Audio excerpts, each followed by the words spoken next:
Looks a bit like the আসসালামু Chicago আলাইকুম। Blackhawks logo. আমরা যখন ক্রুজে করে লেক শোরের উপরে যাচ্ছিলাম, তো পাশ দিয়ে যে অনেকগুলো স্টোন রয়েছে, রক রয়েছে। তো এই রকগুলোর যে একেকটা শেপ, একেকটা বিভিন্ন শেপের এবং প্রতিটা শেপেরই ওরা একটা করে নাম দিয়েছে।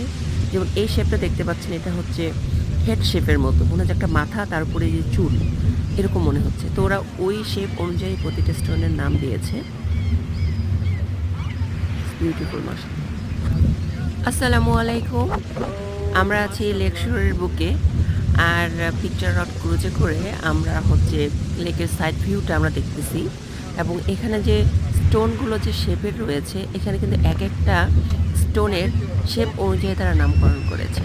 যেমন এখন যেটা দেখতে পাচ্ছি, এটাকে বলা হচ্ছে হেড শেপ। যে মাথার মতো একটা সামনে, তারপর মাথায় চুল যেমন থাকে, দূর থেকে দেখতে ঠিক ওরকমই। এইজন্য এটা